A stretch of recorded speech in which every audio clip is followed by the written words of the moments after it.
Like trying a peanut butter, banana, and bacon sandwich for the first time. Like being the first person to put pineapple on pizza. Like the casting director who decided Danny DeVito and Arnold Schwarzenegger would make a great pair. The Lotus 49 group gives a go at the old art of making bizarre combinations by bringing us to the legendary Talladega Superspeedway. Normally associated with NASCAR, this is one of the fastest and most steeply banked ovals in the world. The 49, on the other hand, was known as a nimble but finicky Formula One car, typically run on the twisty pavement of Europe. I think it's safe to say that there was a lot of shrugs and why-nots involved in this coming to life. Will it turn out as a tasty treat, or will it be a bomb? We'll find out soon as we get ready to watch round 2 of the Lotus 49 World Cup, and you'll see it all live on the Global Sim Racing channel. Hi, I'm Joe Peak, and with me in the booth is Johan Vandenbelt. Behind the scenes is our director, the Dr. Amjad Yaman, and he's using cameras provided by Dougie Beard. Johan, I'm guessing you didn't expect to be doing this when you signed on for this series, but tell me about Talladega. Coming from Europe, Formula One of course is the most popular series on TV, so the first time I ever heard about Talladega was in the movie Talladega Nights. But the history of the track is of course a lot older than the 2006 movie. Drivers have been shaken and baking since 1968 in Talladega, Alabama. And the track was built as a direct answer to the Daytona International Speedway. William Friend Sr., the man behind the track, wanted to build a circuit that was longer and faster than Daytona, and he succeeded, with DECA being almost 300 meters longer than a Floridian track and the fastest recorded lap time of 348 kilometers an hour on average. Now these speeds will be nearly reached today by the Lotus 49. Driving alone, the car easily goes over 330 kilometers an hour going into turn 1, and with the draft being a huge factor in the race, well, just imagine how quick they'll go. Like you mentioned, Joe, when I signed on for this series, I've never expected to sit here in the booth at Talladega, but here we are. The drivers will be in for a bonkers race, and I really cannot wait how it will play out. But for now, let's go back 7 days and look at last week and the scores for the championship. Yes, there's been a lot of anticipation, so while we wait for the qualifying to start, taking a look at that when we go to the F1 Championship, which is the top drivers, the pro level, if you will. You can see Dudagnon leading the way currently, just only a scant 5 points, though, over Mick Claridge. Marco Kika sits in third after the first round, with Dimitrios Houdeludi coming home just off the podium. Nicola Cocci is in fifth, but he won't be getting points today. He apparently gave this a try and then swore off oval racing. I guess it was a little bit too much for him. We also have the AM Championship, which is considered the F2 Championship. Johan, what are we looking at there? Yeah, the Formula 2 Championship, the one for drivers of 2500 iRating and below. Sain Pelek is currently the leader in that championship. He has 12 points collected so far, and he's before his countryman Marcellus Breuning. Hidoki Kofisto, one of the drivers that fought for the championship last season, currently sitting on the final podium position with only 7 points, and he stands just in front of Andrew Eng and Simon Shaw. Then, of course, there is the Constructors' Championship. Now, this is more effectively a Nations Championship. This is why you see those little flags there on the side. And it's pretty straightforward. It's just like you saw there in the F1 Championship. France leads, UK second, Finland third, Greece fourth, and Italy fifth. So really no surprises down the line on that. In case nobody has ever seen the 49s, and honestly, just because I think everybody is a little bit scratching their heads probably watching today, Johan, why don't you bring us up to speed on what this race entails? I think so as well. Well, just for the record, this is not a traditional race in the Lotus 49 Championship. Normally, of course, they run road courses, but at Talladega today, things are a little bit different. It's round 2 of the 12th round championship. 2 drop weeks, that means the 2 worst results will get removed from each drivers championship bit. The race distance 45 laps. The drivers will face this tri-oval today. Open setups so they can change the cars just to the liking, and the scoring means that 40 points will go to the victor. And if you enjoy this sort of racing, well, we'll see if you enjoy this sort of racing. I guess we'll all find out.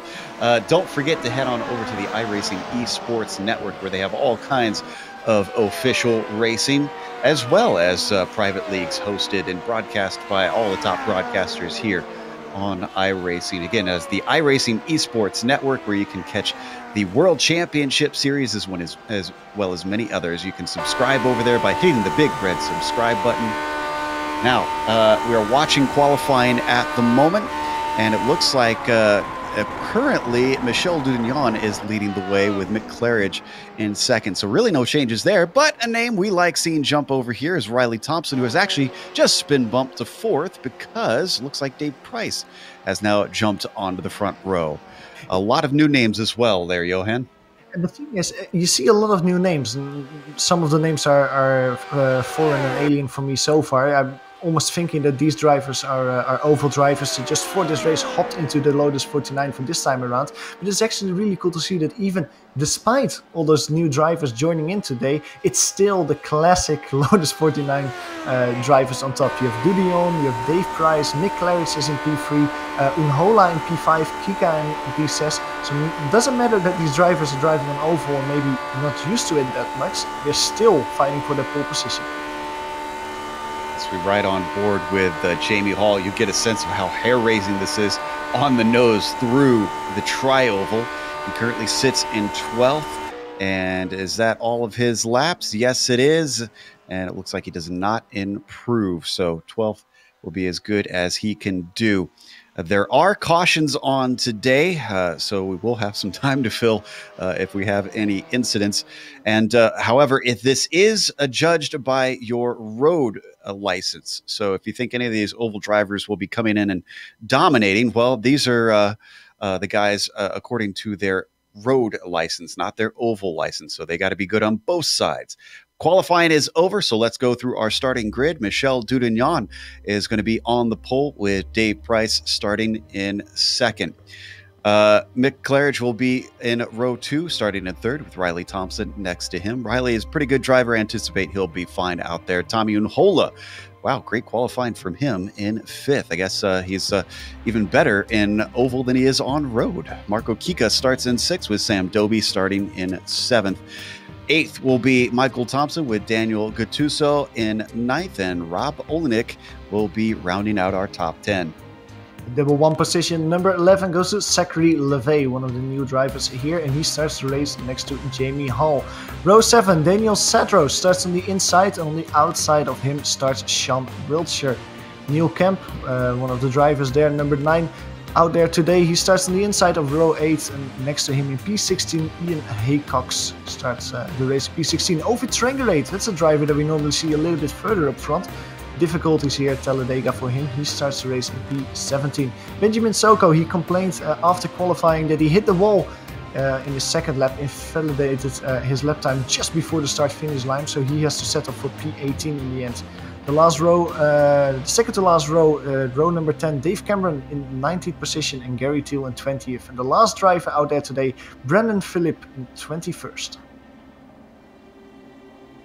Another thing these drivers will have to have practiced, and it sounds like there's been a lot of races going off this week, so hopefully some of them have had plenty of practice, is a rolling start. This series, pretty much always, I've ever seen it, runs with a standing start. So have to get used to momentum, reading the car ahead and carrying it, getting the car up to speed. How much testing have you done out there in the car this week, Johan? I mean, what are your thoughts? I mean, the testing in this car, most of the testing that I have done was alone. I was alone on track, and then you still don't have the complete picture. You really have to drive with other people in front. Once the draft, the racing is completely different than when you're driving alone. One of the things that I did notice, however, and that's one thing that I heard the drivers talk about as well, is when you enter the tri-oval, just before the start-finish straight, where some of the drivers are standing still now as the field gets rolling away under the pace lap. Because this car gets a little bit loose once you are going straight, and there's a little kink in the road. And the tri-oval in NASCARs, IndyCars is just flat out, you barely think about it. But in this car, the rear can get really loose. And that's something that the drivers have to keep in mind, because if you steer a little bit too abruptly going into the tri-oval, you might actually or lose a lot of time because your car starts sliding, or actually lose the car and spin it into the wall. Well, this is a group of drivers who willingly throw the car onto the Monza Oval combined course and consider it fun. For them to think about this thing as hair-raising and frustrating tells you something. Than the challenge and the unpredictability that this race brings in. So we'll find out along with you what is in store. There's a bit of grumblings about maybe not bringing it back. Some drivers love it, some drivers hate it. I know there is at least some talk about maybe bringing a different oval back. This is very much an experiment, and I think we're learning a lot of things as well as the drivers about what the 49 is fun on, what the 49 is not fun on. So as the pace car leads them down the backstretch into turn 3. Don't have to call it NASCAR 3 like we usually do on some of the Rovals. It's just turn 3 here today. So hopefully no cautions, as that's going to be a little bit of a long wait for us here under yellow as the drivers get themselves sorted. And there are no lucky dogs here today as far as I'm aware. Someone might have to correct me on that, but I'm pretty sure that they did not program that into here. Now coming out of 4. And again, if you're used to Daytona, the start-finish line is after the tri-oval. So the drivers will have to wait a little bit before they get the green. Michel Dugnan is leading the way as the pace car peels off. Waits patiently. He can go whenever he wants. He's going to go early, though. So Michel Dugnan does not wait around at all as he accelerates away to cross the line. Dave Price slots into second. Not going to see a whole lot of bump drafting. If you do, it could mean disaster, but you will see pack racing here today as they all accelerate through 1 and 2, Johan.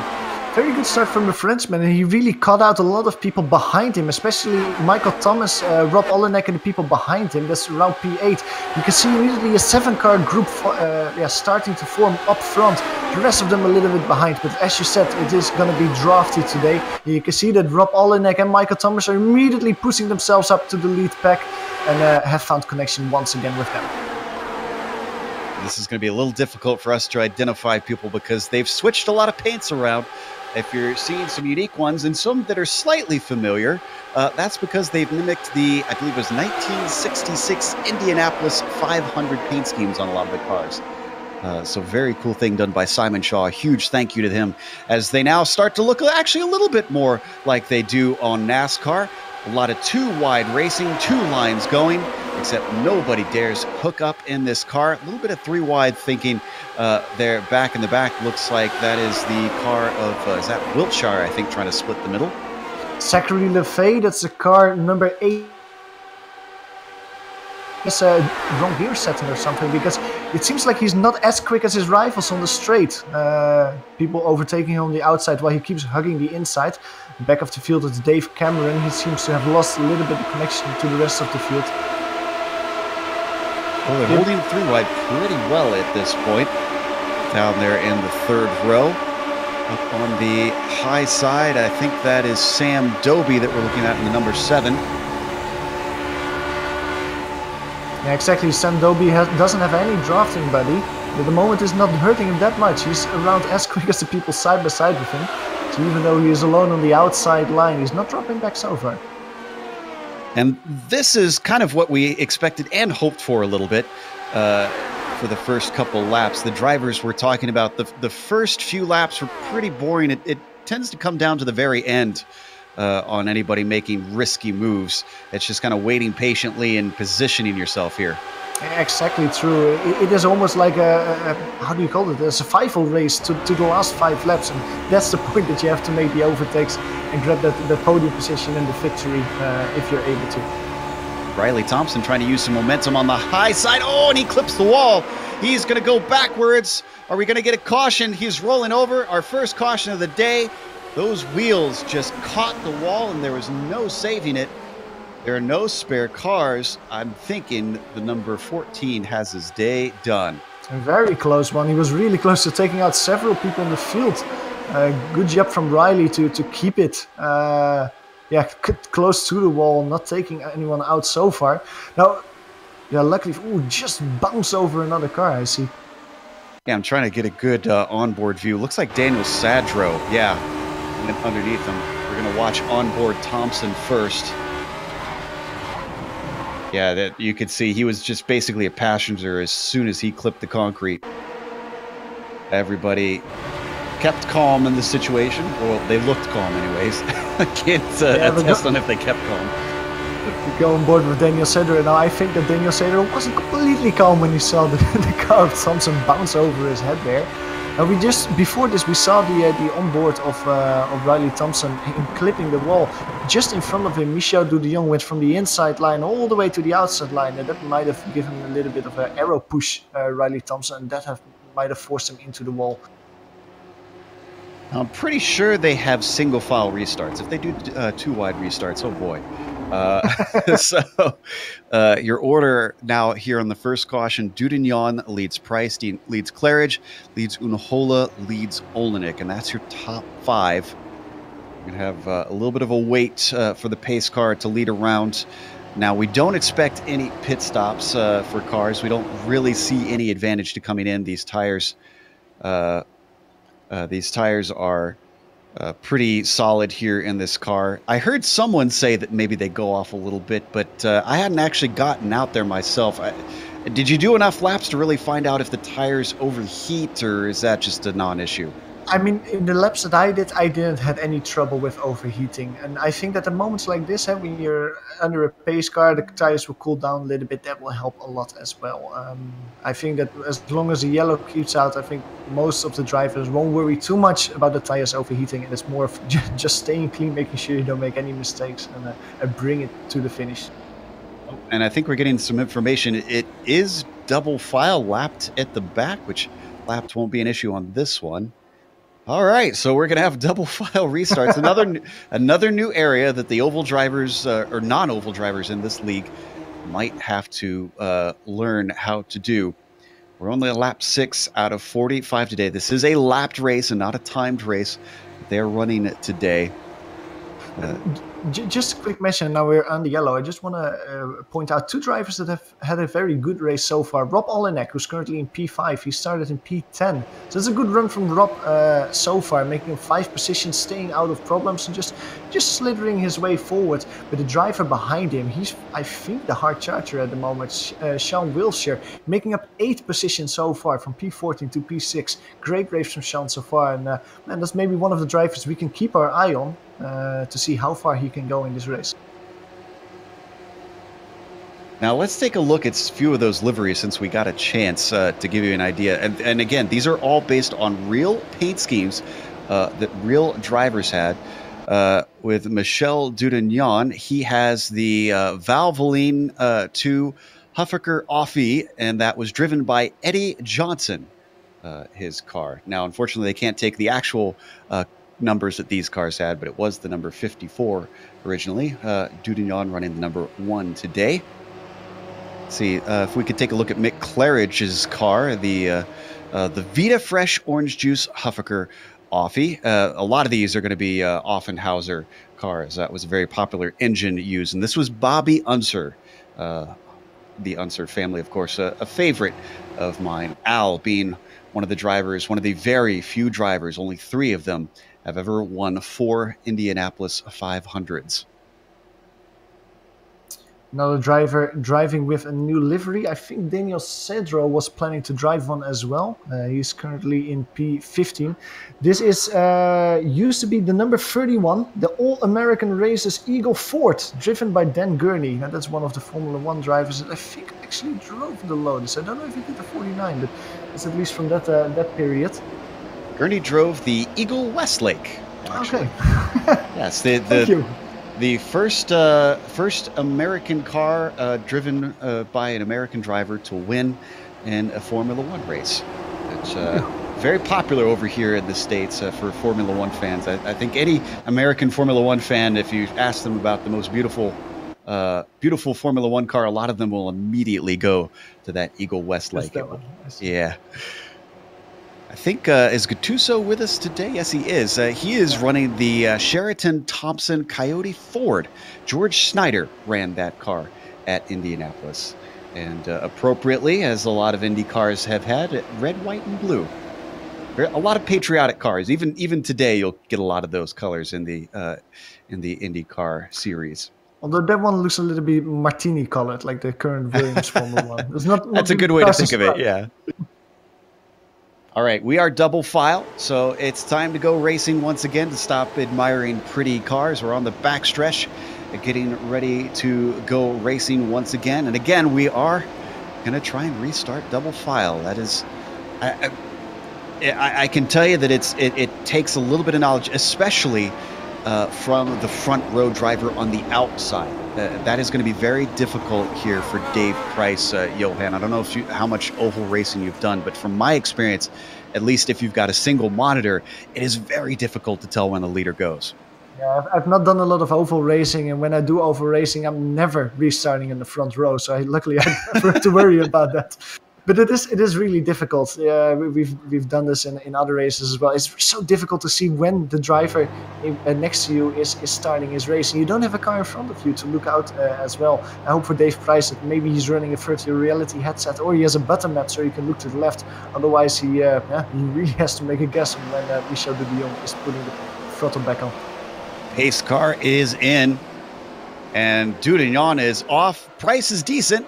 But pretty typical of what we see on oval restarts is the leader is going to get a jump. Price knows that he immediately goes to the bottom line. Already cars starting to get a bit of a jump with the slipstream pulling them forward. This is something I do know about plate racing. Dudignon does not want that lead, because look at this. It is a train, a freight train of cars that are just going to overtake him. Look at that. Dave Price slingshots himself to the lead. That is Mick Claridge coming up the high side, trying to look for the line. One car slotting back. That's Unhola, who lost his momentum up on the third lane as they get themselves sorted out. And we're starting to split packs a little bit. It's a jump back to Ian Haycox. On the outside, who is that? This is the number 8 car of Tommy Miko, the number 13 car of Tommy Miko on Hola. He tries it on the outside line. He's driving next to the dark blue car of Sean Wiltshire. Sean Wiltshire had a great restart, making up his way to P4 at the moment, P3 even. Second car in the middle lane. Great there, but right now, side by side, 2 wide going onto the backstretch. 3 wide a little bit, as Unhola still likes that third lane and making it work. He hasn't dropped back. He's got a friend coming up behind him. Doesn't necessarily help a whole lot. Trying to figure out who that is behind. Benjamin Soko, I think. Getting a little bobby and weaving now. That's what you don't want in these cars. They are open wheelers.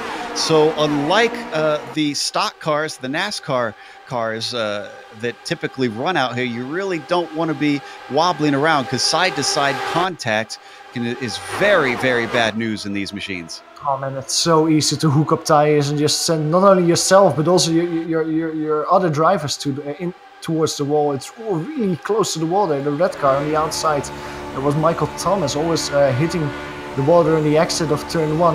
Now he is taking the Tommy and Hola line. Only driver on the outside.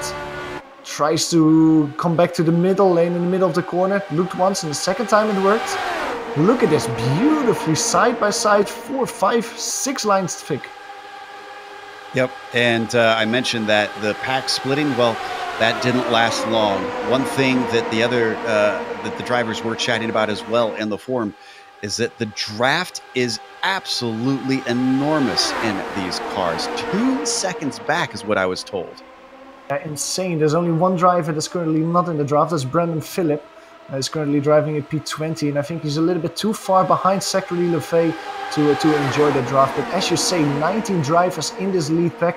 Maybe not as close to each other as some of the other people that are up front, but 19 drivers still very close with each other, in each other's draft, fighting for the victory.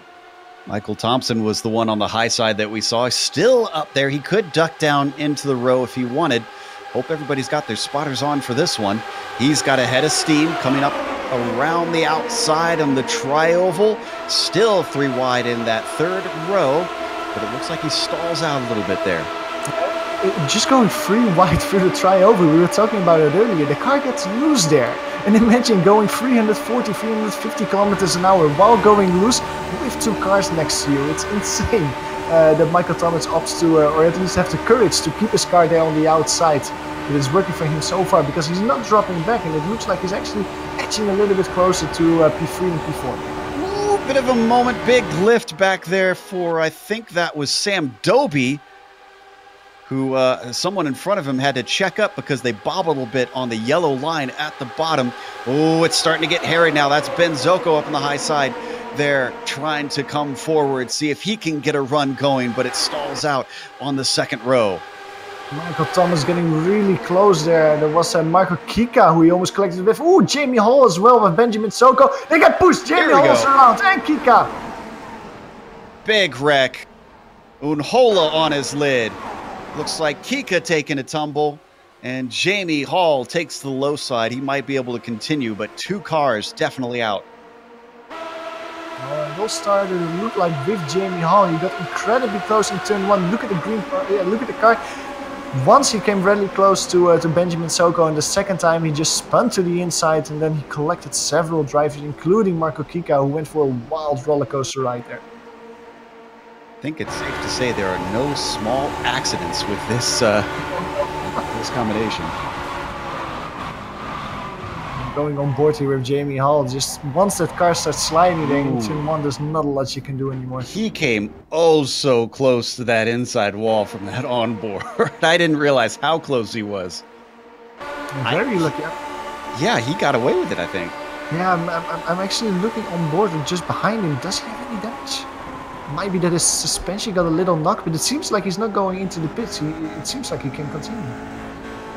Gary Teal taking the absolute safest route, which is just take down to the apron of the track and get out of the way of everything. My goodness. Currently, Tommy Miko Unhola is sitting in the pits. It seems like his day is over. Marco Kika as well. Of course, Riley Thompson, we saw in that earlier incident, already sitting in the pits.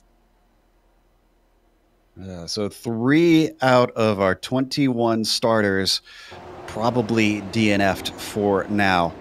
They could try and repair and get back out, but I'm not sure really what much point it would be, especially considering the dangers that these guys face. If you are off the pace and slow, I do not want to see a lapped car have to be overtaken by a pack. With that, we're going to take a quick break here on the Global Sim Racing channel. We'll come back as soon as the caution is over here for round 2 of the Lotus 49 World Cup at Talladega.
Welcome back to the Global Sim Racing channel. We're watching round 2 of the Lotus 49 World Cup here at Talladega. Yes, you heard that right. We're at Talladega and the Lotus 49 Formula 1 car. Your leader right now under our second caution is Dave Price with Mick Claridge running second, Michel Dudignon running third, Sean Wiltshire in fourth, and Rob Olenek in fifth. We believe the lights should go off this time by. Your DNFs so far are Riley Thompson, Marco Kika, and Tommy Unhola. We did have a couple drivers come in to the pits over the 2 cautions that we've had. Zachary Lefay, Ian Haycox, and Neil Kemp have all taken stops. We're not entirely sure why, though. We think that Neil had a little bit of damage from the last one. The other 2, though, we think shouldn't really have had to repair anything. Excuse me. It's early in the morning over here. This is we now watch the lights on the pace car go off. So the cars get doubled up. We'll get restarted here on lap 17, on lap 18, I should say, in the Lotus 49s. Yeah, 2 of the drivers that have retired with that final crash that we saw, Marco Kika and Tommy Mikonhola, they tried to repair the car and get back out. But it was 15 minutes for Tommy and over an hour for Marco Kika before the mechanics were done with the car and they could get out again. And even then they were thinking that it's probably not the safest idea to bring out the repaired Lotus 49. So they put the towel in the ring for the day and they are done. They come off of turn 2. Let's actually take a look at weather conditions here today, because that does affect the racing on the oval side as well. 84 degrees, so mercifully not too hot and slippery out on track. That might be helping out there in the tri-oval, and very little wind at only 3 miles an hour. It is changing direction slightly here and there, but doesn't look to be terribly gusty. Shouldn't affect these guys too much. Exactly, that shouldn't worry too much of them. That's very good to see. And one driver that we haven't talked about as they go one half a lap more before we start again, Benjamin Soko. I just want to put a little bit of emphasis on him because he was one of the drivers that didn't manage to have a good qualifying, only starting in P18. He fought his way up to P6, the Australian having a very good run out there so far. Which is interesting, because Australia, one of the few other places around the world that does have oval racing. Now, it's not as popular as oval racing is in the States, but they do have a few ovals down there, down under, that they run. Dirt racing, definitely the more popular of oval racing over in Australia.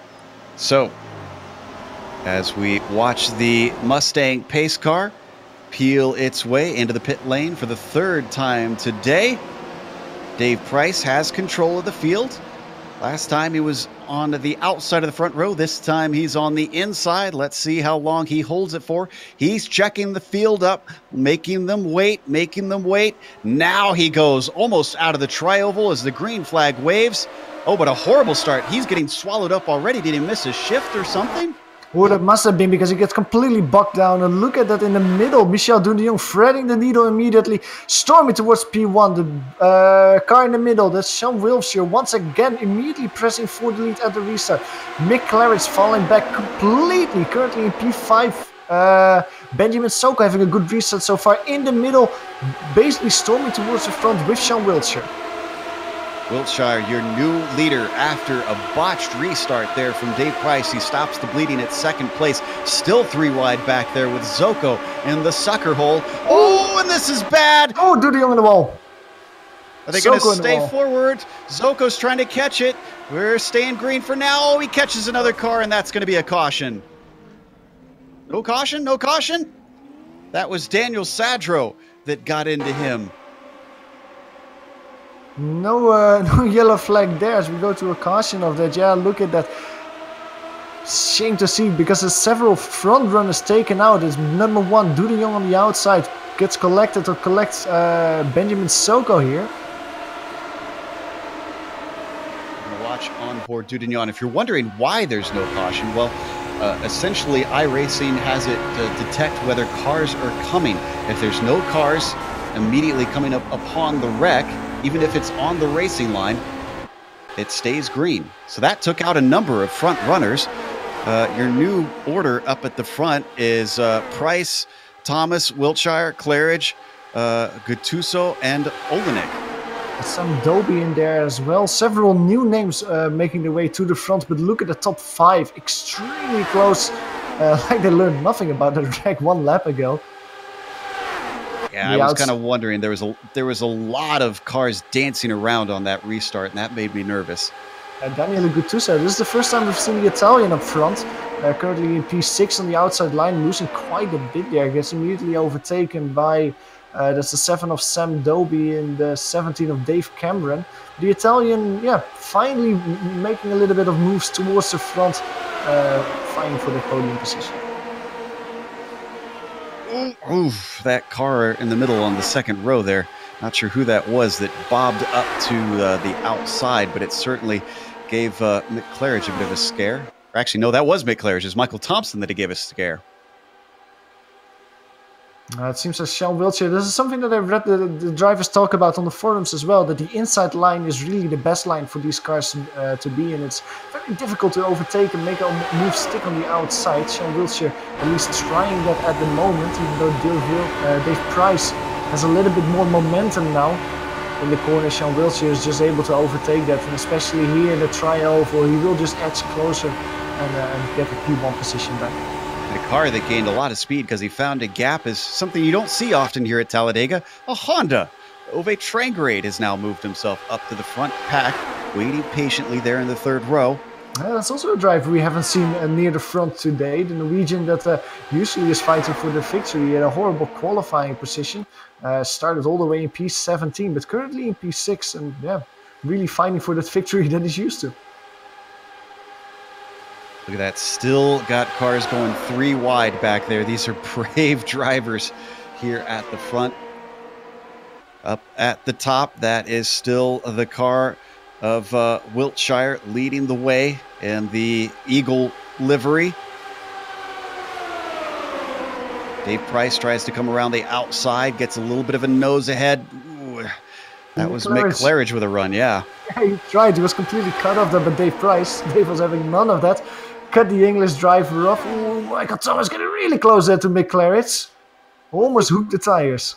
I think these guys are learning a little bit about oval driving now, because that's the one thing that worried me in the practice is a lot of drivers were having runs and couldn't do anything with it, but they kept their foot in it, and that was causing all kinds of wrecks in practice. Yeah, they were just forcing every move, and instead of just waiting until a move actually opened up and then just taking advantage, they just kept, like you say, the foot on the throttle and tried to force their way forward.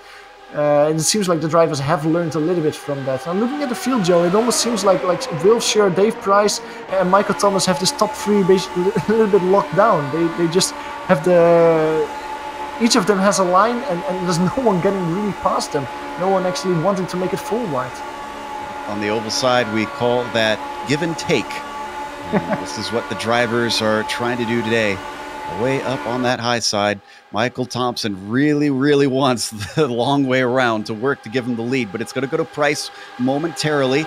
Can he duck down in front? Does he dare chop off the Eagle car down there at the bottom? Just runs out of time, and so he's going to slide back. And one of the things that we were talking about earlier is the tire temperature. Are the tires overheating after a while? That might actually be something that is helping Michael Thomas, because he runs the outside line, he has less friction, and his tires will heat up a little bit less quickly than, for example, Sean Wiltshire, who has been driving the inside line all the time. That actually might help Thomas coming towards the end of the race. Interesting theory. I hadn't thought of that. Maybe that's why he prefers that higher line. Wow, another chance for Mick Claridge. Had to just lift big time because he would have gotten into the gearbox. Not only him, also Rob Olenek. He's just behind Sam Wiltshire. He's trying it left and right. He's almost pinching his car more, looking left and right. He's looking more than Mick Claridge at the moment, trying to find a way past Dave Price or Sean Wiltshire. Right on board with Cameron in the 7th position. He's on the high side as well. He's in that number 17 machine as he slots in behind Thompson, just following him around. Now he's going to duck down into the middle lane. Michael Thomas dropping away a little bit. It's almost like there's a 2-lane battle now, and Michael Thomas has joined Rob Olenek and Mick Claridge on the 2nd row of the front pack. pretty much too wide most of the way down. Thompson, the only stalwart still holding on to that high side, though it's too wide back, I think, where Daniel Gattuso is up on the high line working it, but he has nobody below him. One driver that has made his way up the field again, Jamie Hall, currently driving a P7. P7 just got overtaken by Dave Cameron, so he's driving a P8. But after his spin, he went in for a quick pit stop, maybe did some quick repairs out there, and his car still has a lot of speed. See if we could get a little bit of a close shot if he has any damage. Yes, he does, it looks like. I'm curious if that'll hurt him once he gets in front of people, if he'll just not be able to get a good run. And now we're starting to split up. Look at this pack disperse. Ooh, this is where the danger always seems to happen from what we've seen so far. When they run those quiet two lines, they run safely, and would now, cars are bobbling around. Claridge has taken over the position of Michael Thomas on the outside line. He is now fighting with Sean and Dave for the P1 position. He tried to slot back into the middle lane, but now Ovid Stranglerate is there. He cut him off, and Mick Claridge is forced to stay on that outside line now. Wiltshire still hugging the yellow line. Olenek following him around. A couple cars in the back seeing their opportunity, trying to come up. Oh, big checkup for Dave Cameron. Yeah, but Jamie Hall almost got in the back of Rob Olenek there. He had to brake, and that backed up Dave Cameron and Sam Doby behind him incredibly. I'm impressed that nothing has gone wrong. Mick Claridge is wrong. Ooh, man. Commentator curse, and that's Mick Claridge in the wall. Both championship leaders, first Doody Young and now Mick Claridge, out of the race. Commentator's curse at its worst.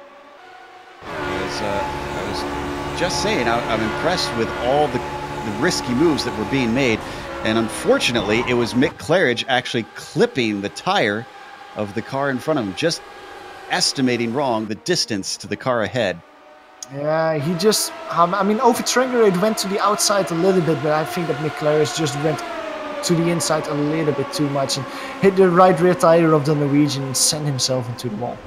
But we have a driver that wasn't involved in this accident, but another of our accidents since the last caution.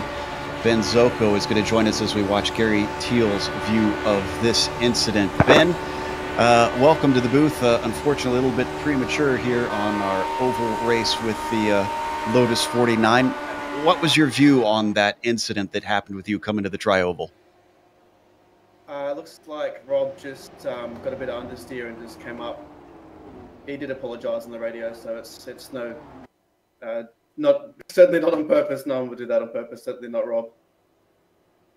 So this has been an experiment. There's been a lot of differing opinions this week about how this is going and if we should do this again in the Lotus 49. What are your thoughts so far this week? Mixed. It is a bit of fun racing that fast side by side like that. But it's also a bit silly. The races that I've done previously this week, I've been fairly competitive and trying to learn the strategy of the oval racing, and I would hold the inside line and then just wait. But you kind of get blocked in to your slot there, and if you really got to hold your line, so there's not much room to move. So it's really risky to make positions or move around because the draft will suck someone in quite quickly. And then you have to lift if you get a bit of understeer and you start moving up or down the track. So it's just dangerous. It's just kind of like sitting there in the pack in your spot and hope that no one crashes and then finish in the same positions as you were 30 laps before. So I'm not finding it very fun or exciting, mainly because I've had nothing but bad luck and bad results from promising positions. So that's probably me being a bit bitter about it. But it feels like you just sit in your one spot the whole way, try not to touch anyone, and then see what happens at the end of the race. And that's not my idea of racing. Yeah, it's a shame that it went so poorly for you out there, Benjamin, and you're already in here with us. I was just wondering, we saw just on the broadcast some of the drivers come in, Jamie Hall and several other drivers as well. Can you maybe say something about having pit stops? Of course, most of the drivers probably have the fuel to go to the end. Is there any strategy of going to the pits, maybe changing tires or under fueling that some of the drivers or maybe you have tried? Or is there for you just one strategy here at Talladega, and that's fuel it up and stay out until the end? Yeah, look, the tyres in these cars will always last a race distance, and there's always enough room in the fuel tank to go for hours and hours. So there's, if you wanted to risk it and under fuel and expect some cautions, go for it. But as long as you're in that pack, the draft is going to keep you up speed anyway. So there's absolutely no reason to have any sort of pit stop strategy at all. Nope, we're kind of feeling the same way. So we're watching these cars that have come in. A few more have ducked in and still kind of scratching our heads. Well, commiserations, Ben. Hopefully we'll see you back a little bit more this season. I know you'll be a little bit on and off with the 49, but glad to have you back, at least for this experiment. Yeah, glad to be here. And next week shall be the last race that I'll probably be able to attend, at least until the next time the missus goes away for the weekend. So I'll be back next week. All right. That was Ben Zocco, unfortunately, one of our multiple DNFs here today. And I believe we have time to talk to Mick Claridge, who is now DNF'd as well. Certainly not going to take a win here today. So let's bring the Brit down into the booth and talk to him a little bit about his incident. Mick, yours, I believe, is the first time we saw someone actually make front-to-back tire contact. Obviously, it did not go well. Was that just misestimating the distance of the car ahead? Oh, hiya. Yeah. I just didn't know. Just misjudged it. But I was stuck behind Dave in the middle line there, and he knows that's the fastest way around this track now. I think if he didn't before, he does now, because I was trying to get down underneath him and get into the middle lane because it just seems to be quicker. You always end up going over the finishing line first if you're in the middle lane. So I just wanted to I thought I could get around him on the high line, and I didn't know if I was round him or not, but I just didn't want to come down on him into the middle lane. And my car was a nightmare up in the high line. I just couldn't drive it up there. It was really high. It was great running with Michael Thomas. He was running it fine, and I was really enjoying that. But then when I tried to do it, it all went wrong. But just tagged over on the back wheel. I'm just glad everyone else got through. Is this your first time running oval racing, or have you done some other stuff here on iRacing? No, I've done quite a bit of oval, but obviously not in the 49. We did Indy a few years back, and that was a good fun. I've done quite a lot here. I mean, me and Michelle was even trying to get some bump drafting going on earlier on before the race, just to see if we could do it, But no, it doesn't work here. Yeah. The consensus on the forum seems to be just don't try it in the race. Well, I said to him, try and drop the back of your car down, because he's got a high rake on his set and everyone's using his set. And I said, look, drop the back down and I'll lift the front up and see if we can get this matched up, see if we can get it working. But it was still the same, it was so annoying because we would have done it. All right. Well, that would have been awesome to see two cars figure that out and run away from the pack. Everyone would really be scratching their heads then. Again, commiserations on an early DNF. And, it's back to road racing next week. Yeah, looking forward to getting back to road. It's been a good week. It's, a hell of a lot of drivers have joined up with us this week. And there's been some good races this week. So but it's good to get back to the road courses next week. Absolutely. That's Mick Claridge, another driver out early today. And it's a good point that Mick brings up here, Johan. We had a split today for the second week in a row. I don't think that's ever happened in any of our coverage of the Lotus 49s. 2 weeks in a row of a split. And it just shows how good of a car this is. We've been saying it for the past months, or almost years even, that how good the racing is in this car, how much fun it is. Even though this car is perceived as a handful to drive, very difficult, it still produces some incredible racing. And well, looking at the fields for the past 2 weeks, it shows that drivers are finding that out and are showing up in numbers. I want to give you a chance to correct me here because we still got half a lap. There are ovals over in the Netherlands, apparently? Yeah, man, there are two.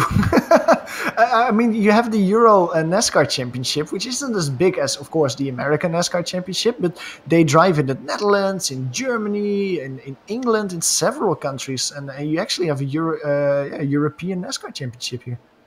Interesting. I knew there was one in France that I had heard of. Obviously, there's the oval one oval in Germany that they ran in that unfortunately has the infamy of costing the legs of Alex Zanardi, most well known when they raced over there. But we'll have to do some research, figure out which ones. Maybe we'll have to send iRacing over to get some more of the European ovals. But right now we're staying over on the American side as the Mustang pace car is getting ready to duck into the pit lane, and it's going to be Sean Wiltshire, who's proven himself to be pretty good here on the ovals, leading most of the way, coming up from 14th to 1st. He has control of the field. He takes off very early, does not wait at all, strings the front of the field out. Green flag waves as a few of the drivers trying to play catch-up now. They're very strung out, but the draft's powerful enough. I expect they should still pack up together. Yeah, and the reason that it's strung out is because Ovid Trengerator was in P4, had a horrible start. He was completely caught out by the rest of the field going probably earlier than he expected. And that bunched up the field behind him, especially Gary Thiel, who did have a good start in P6. And he almost had to brake when the green flag dropped, because otherwise he would have run into the back of the Norwegian. But as you said, Joe, they have already caught up and it's 3 wide for the lead. Oh, and that goes back to 2 wide. Olenek leads Wiltshire as Thiel almost gets into the side of Price. Price falling back completely there. They survive to race another day. Dave Price going from P2 to P7 in 1 lap. Thiel had a bit of a run, could have made it 3 wide, thought better of it. Starting to see a little bit more discretion from these drivers as the race goes on and the herd thins. After three cautions, they've probably noticed what happens if you don't have some precautions and you're not careful when driving these Lotus 49s on Talladega. Look on the outside, over Trengerator, having a great run there.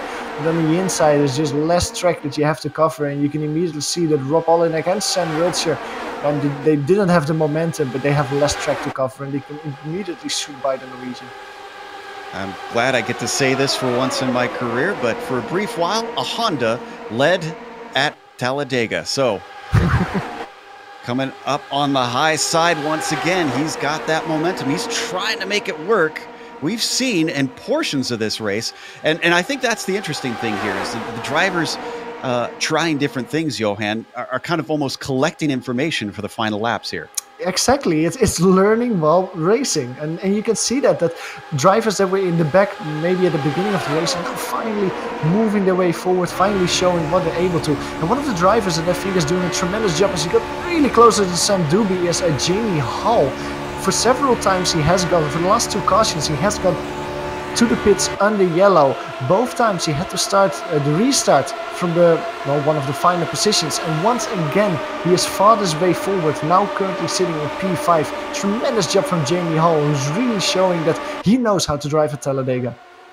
So Price led that lap from the high side, just really slingshotted around the outside of the tri-oval as they get the little dancy down there in the 2nd row.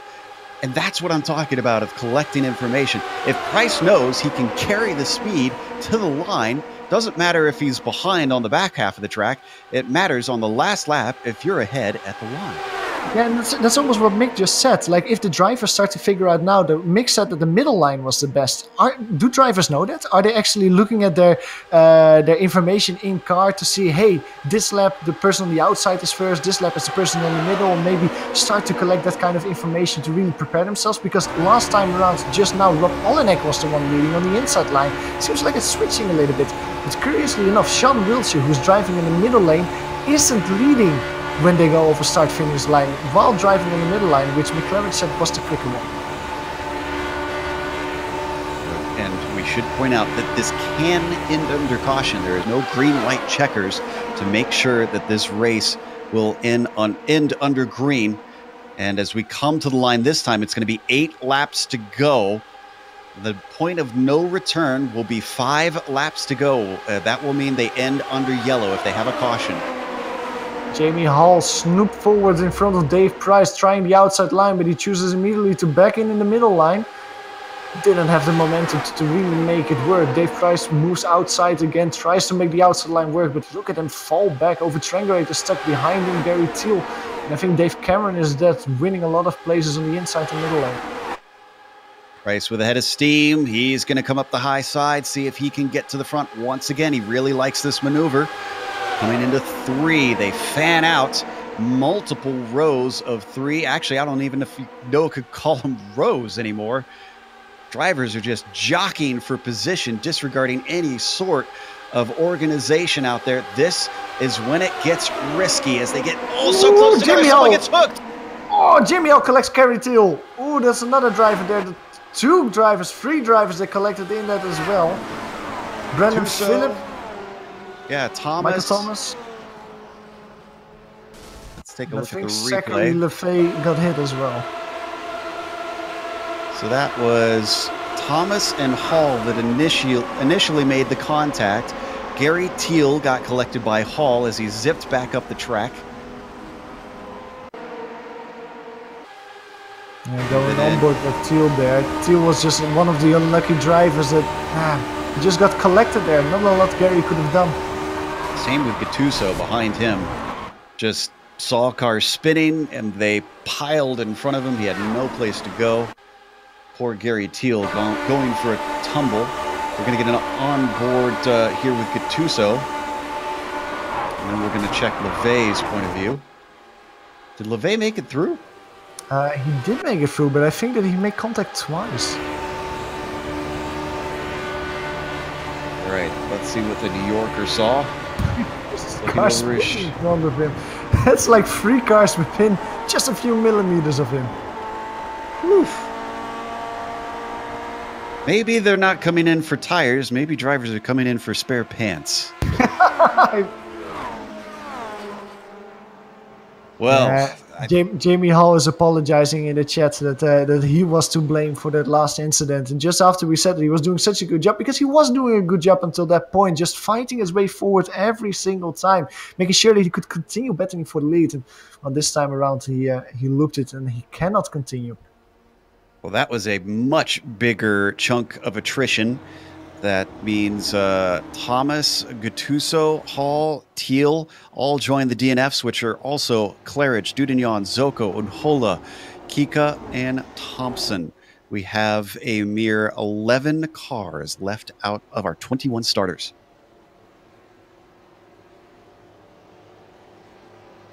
Oh, and why is Thiel still out on the track? Yeah, it doesn't seem like he... Maybe he just walked away from his computer. Car's still wobbling. Maybe he's having issues trying to get it to escape out if it thinks the car's still moving. Yeah, he's giving a nice smoke screen for the people there going into turn 1. Bit of a Days of Thunder moment there. So I think hopefully if he gets off the track, we should be able to get going with 2 laps to go. Let's take a look at some more of our liveries while we've got the opportunity. Let's see who else is out there and actually still running for one thing. I think Dave Price is one of the drivers who has a livery. Yeah, he's driving... let's see. He's the Weinberger Holmes Gerhard Ford. Exactly. Driven by Gordon Johncock, the number 72 in 1966. Gordon Johncock, a popular one. Took one of the closest wins. At the time, it was the closest win when he took it in 82, I want to say it was. And again, red, white, and blue. Exactly. As let's see, I'm trying to see thought Olenek had one. Yes, he does. Don't think we've mentioned this one yet. He's leading. He's got the Wins Watson's Ford, driven by Chuck Holtz back at Indy. I actually kind of like this scheme from what I've seen of it here. It's pretty. Yellow, a favorite color of mine. Something different than the red, white, and blue that seems to be very popular. Yes. You can see even already in the 60s they had drawn to sponsors over on the American side. I think it was not until 68 or 69 Formula One began to see sponsors on the cars. And actually, I think it was the Lotus was the first one that picked that up. Golden Lee? Golden? Yes, yeah. What was the one? Golden a cigarette sponsor, yeah. Exactly, yeah. All right. As we come to the line, are we going to get going a double file here? That'll be the sign that we're going back racing. Teal's still smoking in turn 1, so... I really hope he's able to get that car off the track. That'll be a shame if we... I mean, he's offline, so maybe that one won't really affect. Maybe we'll go back to green. So as the pace car crosses... Lights are still on, I believe. All right, so we should see, as I said, 2 to go at the line. So your order at the restart is going to be Olenek, Wiltshire, Price, Cameron, and Trangarade for your top 5. Still some fast names that we tend to see up at the front of the Lotus 49s in it. Trangarade and Price tend to be competitors. Boy, wouldn't it be something if we see Olenek get a Lotus 49 win over here with his speed that we see in the Camel GT series. And just looking at the current standings, man, Dave Price is going to do such a great job for the championship, especially if Dunion and McLaren aren't scoring points. Same goes for over Trangarade. Those drivers really can grab a huge amount. Rob Olenek as well can grab a huge amount of points compared to the people that normally are fighting for the wins. Now, of course, you have drop weeks in the championship, and things might even out because of that. The strong result here will really pay dividends, I think, down the line towards the end of the championship. We're getting some information. Lotus and Ferrari were the first to put sponsors on the car. That surprises me that Ferrari was one of the first, actually. Both in 1968. Would have thought Ferrari would be very, very comfortable in terms of money. Wouldn't need the sponsorship. Yeah, exactly. I'm curious. Do they both know what kind of sponsors did they have? Because I'm pretty curious what could convince Ferrari then to break their pristine dark red colors. Ferrari was sponsored by Ferrari, I suppose. Fair enough. Yeah, we're coming up to 3 laps to go now this time. If you're just joining us again, this is the Lotus 49 World Cup racing at, you're not seeing things, Talladega Superspeedway down in Alabama. They did race, as Mick Claridge mentioned, at a few ovals in this series. They did do Indianapolis a number of times. And there was one season, I do remember, that they also went to the old Phoenix where they raced. When that Phoenix was made a free track, it was decided to be an experiment. Didn't get a lot of cars, I can tell you from experience. It was very tricky to run as well from when I did that. So we're going to watch the lights to see if they go off this time. So it crosses the line, and get it in the shot, and indeed, they're off. Good. So they will ignore Gary Teal, who's stopped smoking. I think that the engine said this is enough and I'm not working for the rest of the day, but he's still wiggling down there in turn 1. The rest of the field will have a 2-lap showdown for the finish. Also, got some more information on that Ferrari sponsor. It was Shell and Magneti Marelli. That actually makes a lot of sense, especially Shell, since they've had a long cooperation with Ferrari.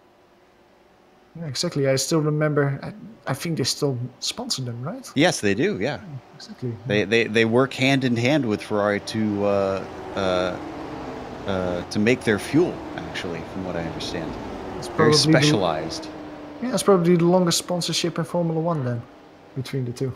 You're right. That's a good point. Interesting. That'll be hard to beat. Exactly. Anybody else? Okay, as we trundle down the backstretch, 2 laps. Now, the good news is, Johan, don't know if you knew this, but if they manage to get to the white flag, we will see no more cautions. The final lap does not throw cautions on the oval side. Actually, on the road side as well. I can report that is from experience. I know that. And so all they have to do is go 1 lap without wrecking, and we're going to finish under green. Yeah, so Rob Olenek is currently in the strongest position. He is in P1. He can choose when to go. He can immediately dive on the inside line. But what would your tactic be as Sean? He's on the outside. He has to look to the left to see when Rob is going. Do you try to make your way on the middle line? Do you go for the outside? Do you hook in behind Rob Olenek? What would your tactic be? My tactic would kind of be to let Rob Olenek get a jump, because remember, we saw that if you go too early, you're going to get sucked in and overtaken. So I would, if anything, say, like, let him go ahead a little bit, and he is going to get a jump, and then watch, join everybody and just steamroll in him. Oh, Dave Price got a great start there, and he got immediately caught up by Sean Wiltshire, who immediately covered the inside line. But as you said, Sean Wiltshire will now be able to draft all the way down towards Rob Olenek. Dave Cameron, he has the green car. He's trying to make the middle line work on the outside of Dave Price. He's now in the draft of Sean Wiltshire, who tries it on the outside and makes the move. Oh, and poor Dave Price got boxed in. Some interesting tactics going on. It's getting a little bit cutthroat around here. That is Dave Cameron up on the high side, who can't quite carry the speed to take himself up to the front yet here through 3 and 4. Can we get to the yellow flag? Come on, boys. Let's make it green to the end. A little bit of bobbing and weaving. All we need to do is a few hundred feet to the line. You guys are awful close. Just a little bit more. White flag is out. We are going to this under green. It is still Sean Wiltshire up to the front, having started this race in 14th. Leads the way down at the bottom, Johan. Yeah, Rob Olenek is trying to make moves, but he's boxed in on the inside. Cannot make any moves. They go over triangulate. The triangle on the outside. They're going below the apron, below the yellow line. They go 4 wide over the back straight. Dave Price all the way on the inside, making it stick. Dave Price over triangulate now leading the race. Sean Wiltshire and Dave Cameron falling back. That was Ian Haycox who lost out on that. They're still going. It is still Dave Price down at the bottom. He's going to be hard to overtake. He tries to cover it off. Who is that coming up the inside? Oh, no! Finish line. Who's going to get it? And is Ove Traegerade? Ove Traegerade takes the win. How far back was he in that pack? And Zachary Lefay getting P2. My goodness. Keystone Cops at the end. Zachary Lefay, what was it at the line between those two? It was less than a car length. 4/100ths of a second. This is Ove's view from on board. I think Ove's new nickname will be Moses, because just the rest of the cars parted away and he could just have a straight line finish for that victory. Oh my goodness. We're going to watch it one more time from above. This was a wild ride. Everybody, boy, the order is going to be all sorts of jumbled after that. I have no idea where everybody finished. That was Olenek that we watched. Just absolutely demolished the car. Didn't even skid to the line. He had to try and power his way across. So with that, we're going to take a break here on the Global Sim Racing channel. We'll come back with the official results as well as driver interviews. Stick around, because on screen you're going to see all the upcoming races here on the GSRC.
Welcome back to the Global Sim Racing channel. The experiment here and the Lotus 49 World Cup at Talladega turned out with a bit of a bang at the end, to put it mildly. In the end, it was Ove Trangrade who took the win from the middle of the pack. Zachary Levay was at the very end of the pack, and he got second. Daniel Sadro wound up with third, with Brendan Philippe in fourth. He started from 21st position. Sam Doby, who we think was the initial cause of that last accident, he did get fifth.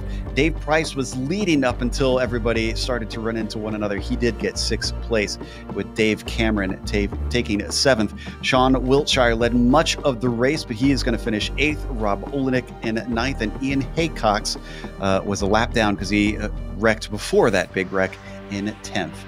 Neil Kemp also not making it to the finish line. He comes home in P11, and then it's a long list of people that have crashed out in Talladega. Daniel Coutuso classified in 12th position in front of Gary Teal, Jamie Hall and Michael Thomas, all taken out in the same incident in P13, P14 and P15. Mick Claridge, one of the title contenders this season, 18 laps down, finishing in P16, just in front of his rival Michel Dunion. Benjamin Soko, we spoke with him earlier during one of the cautions. He comes home in P18, just in front of Marco Kika and Tommy Miko Nhola. And last in P21 is Riley Thompson. So again, we can't stress enough, this is a bit of an experiment. The drivers thought, hey, why not? It could be fun. We used to do some oval races. Let's bring it back to one of the fastest in the world. It certainly provided some fast racing. It provided some exciting racing, also a little bit of messy racing, we could say. And I mean, my thoughts are, I think I'd like to see another oval. I think I'd like them to continue a bit of this experiment, maybe with a few tweaks. I seem to think no cautions. You seem to think otherwise. Johan, what's your take after this try at it? I mean, I would almost say that cautions are an inherent part of oval racing. I would completely agree with cautions staying here. I would think that's logical, but I would maybe tweak them a little bit. Have single file restarts, maybe one lap less cautions to really speed up the racing a little bit. Because in the end, you have a group of drivers that are not that used to oval racing, and you can see that this is the kind of things that happen in the end. But yeah, I don't know, I'm on the fence. It was an incredible race, but to see this many great drivers not make it to the finish line, that's also not something that you want to see. And that's not something that happens a lot in road racing. Yep, it tends to be very rare that you get big accidents. They call it the big one in oval racing. We're going to close up today. Unfortunately, it looks like everybody is a little bit too worn out by Talladega to come and talk to us after all that. So a big thank you to the Lotus 49 community for once again coming back and having us broadcast, especially for this week. Thanks to the companies that provide the software and hardware for our broadcast listed here on your screen. And additional thanks go out to Eric Ekholm and June Lalonde, who provide our wonderful music. See the screen for how to get a hold of more of their great work. Thanks to the team today, Johan, Amjad, and Dougie. If you'd like to find out more about GSRC, including upcoming races, you can find it at globalsimracingchannel.com. You can also check us out on social media. We're on Twitter at GSR Channel, Facebook, Global Sim Racing Channel, and Instagram at GSRC_Graham. Don't forget, if you head on over to our YouTube page, there's that big red button that says subscribe. If you hit that, you won't miss a moment here on the GSRC. Back to road racing, but difficult road racing. We're going to Brands Hatch over in England. That'll be Saturday, September 29th at 9:30 a.m. Eastern, a week from now. Coming up very quickly, we've also got the Batteries Not Included series, different F1, more modern F1, but not the latest. It's in the Williams, the FW31. We also have upcoming races for other series listed on the screen, so check those out and mark them down on your calendar. Until next time, race clean, race hard, and we'll see you on the track.